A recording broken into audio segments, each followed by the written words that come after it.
Assalamualaikum warahmatullahi wabarakatuh. Perkenalkan, nama saya Nadia Husna dengan NIM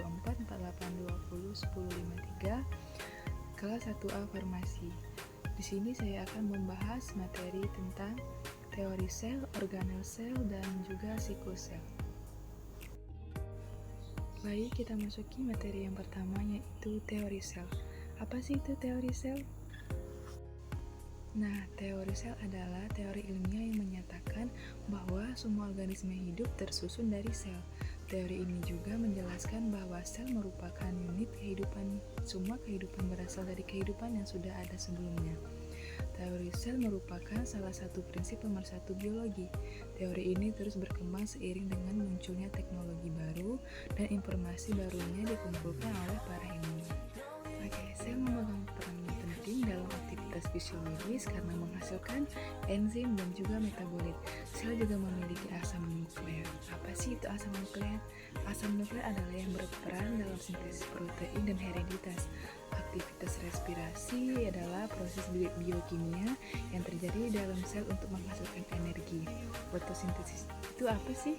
Fotosintesis itu adalah sel yang mengandung kloroplas, organel, dan berfungsi sebagai tempat terjadinya fotosintesis. Dan metabolisme dilakukan oleh sel. Metabolisme adalah proses kimia dan fisik yang mengubah zat menjadi energi untuk pertumbuhan dan perkembangan tanaman. Metabolisme sel tumbuhan juga menghasilkan senyawa yang disebut metabolit. Sel bakteri. Kapsul berupa lapisan mukus berkaitan dengan sifat patogenitas. Patogenitas itu adalah kemampuan mikroorganisme untuk menyebabkan penyakit pada organisme lain. Kemudian falgel atau tricha, pili atau fimbriae berupa benang halus pada gram negatif. Kemudian ada dinding sel di antara kapsul dan sitoplasma. Bentuk sel tetap dan juga tidak memiliki vakuola. Bentuk seluler itu ada dua, yang pertama uniseluler dan yang kedua multiseluler. Uniseluler itu berbentuk seperti sel tunggal, kemudian multiseluler berbentuk banyak sel. Ada batang atau basil, bakteri, bulat atau fokus, bakteri memiliki badan buah atau disebut juga dengan mushroom. Diplococcus, sarkina, streptococcus, staphylococcus, dan spiral atau kunus. Untuk ukuran sangat kecil diperlukan mikroskop monokuler, binokuler, elektron ataupun inverted. Dengan pembesaran 100 kali atau lebih, panjang atau lebar sel dapat diukur dengan mikrometer okuler yang telah dikalibrasi dengan mikrometer objektif. Klasifikasi sel eukariot dan sel prokariot. Sel eukariot dan sel prokariot ditentukan berdasarkan ada tidaknya membran inti dan cara sel menggunakan energi autotrof dan heterotrof.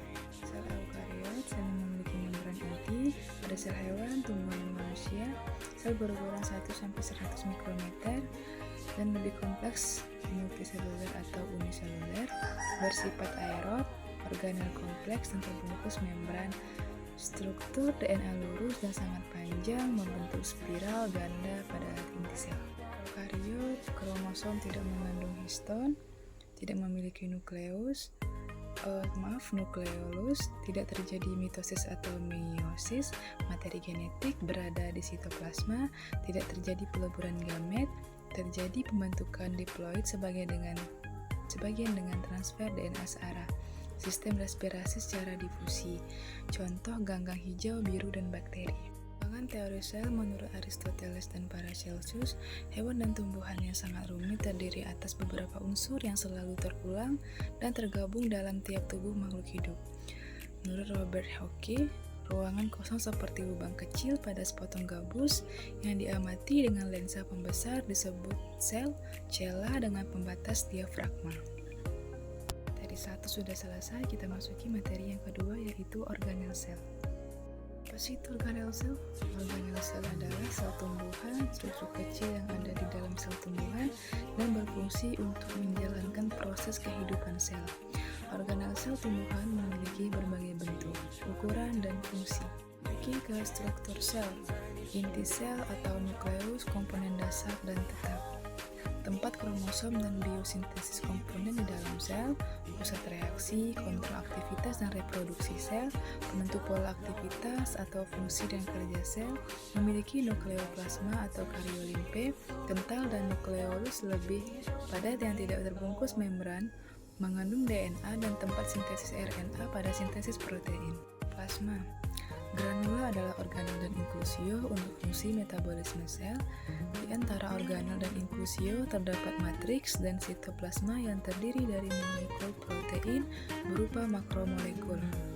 Komponen lainnya yaitu seperti karbohidrat, lipid, vitamin, enzim, dan bahan organik dan anorganik berupa ion. Dan kemudian bahan tersebut menyebabkan sitoplasma berbentuk bahan setengah cair dengan derajat kekentalan tertentu atau pada derajat sol dan gel. Oke, mitokondria. Mitokondria ini adalah tempat oksidasi substrat, sintesis ATP, dan tempat awal sintesis urea. Sekresi enzim misalnya sitokrom, oksidase, dan ATP fase. Bentuk buat memanjang atau kapsul dengan berbagai ukuran, jumlahnya tergantung kondisi dan jenis sel, membran ganda, membran dalam bentuk kristai atau enzim oksidase, bagian dalam ada matriks, penting dalam siklus asam sitrat atau respirasi seluler. Kemudian kita masuki ke ribosom. Ribosom mengandung asam nukleat yang berbeda dengan yang terdapat dalam kromatin pada inti sel. Tempatnya sintesis protein, RNA melekat pada ribosom atau poliribosom sebagai alat cetak pembentuk polipeptida.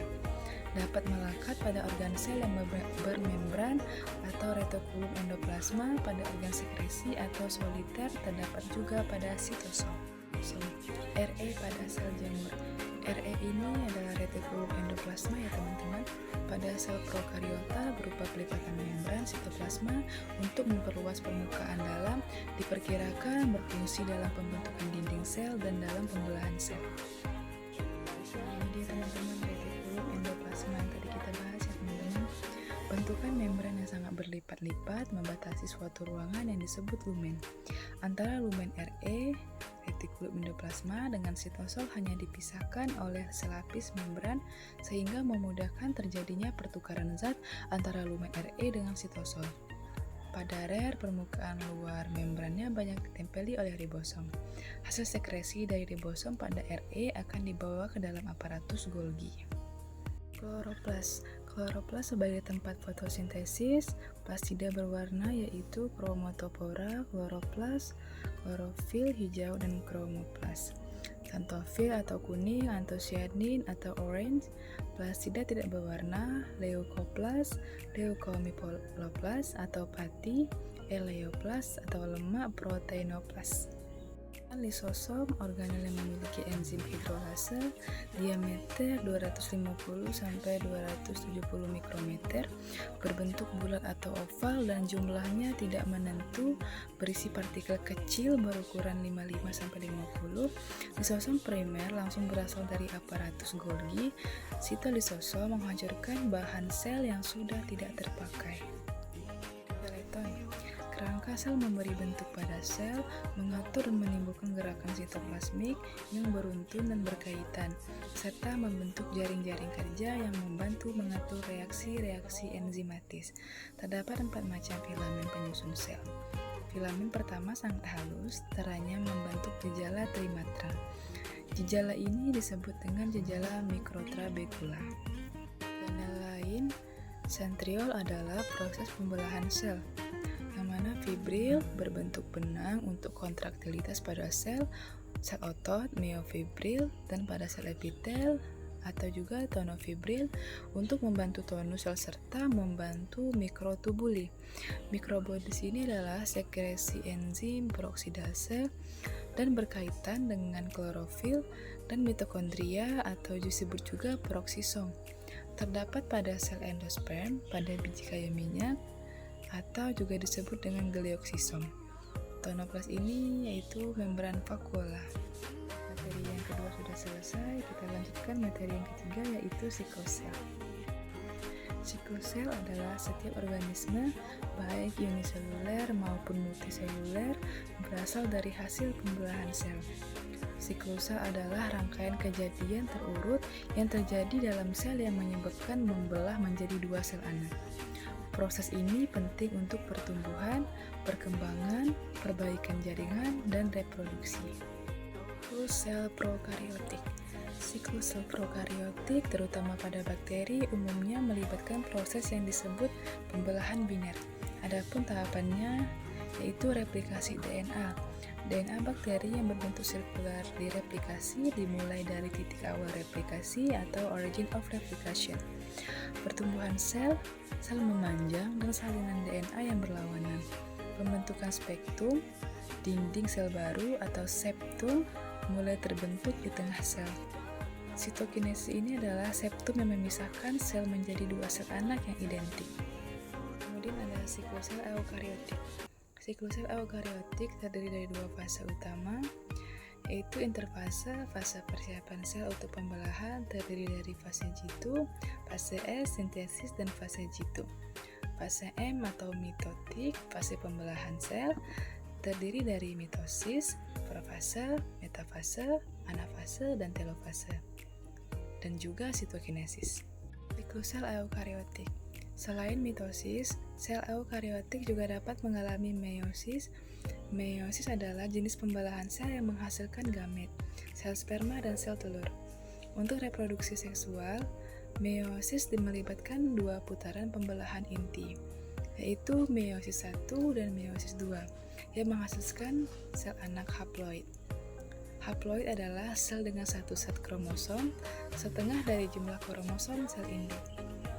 Meiosis ini penting untuk menjaga jumlah kromosom yang konstan dari generasi ke generasi dan meningkatkan variasi genetik. Ada apoptosis.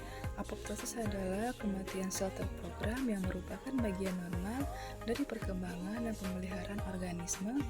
Sel yang rusak atau tidak dibutuhkan akan mengalami apoptosis untuk mencegah kerusakan lebih lanjut.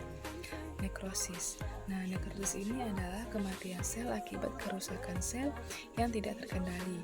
Biasanya disebabkan oleh faktor eksternal seperti cedera atau infeksi. Nekrosis dapat menyebabkan peradangan dan kerusakan jaringan. Gangguan siklus sel dan kanker. Gangguan pada siklus sel dapat menyebabkan pertumbuhan sel yang tidak terkendali yang dapat menyebabkan kanker. Sel kanker mengabaikan sinyal regulasi normal dan membelah secara berlebihan membentuk tumor. Baiklah, itu yang dapat saya paparkan dengan 3 materi tadi. Yang pertama ada teori sel, organel sel, dan juga siklus sel. Semoga bermanfaat. Wassalamualaikum warahmatullahi wabarakatuh.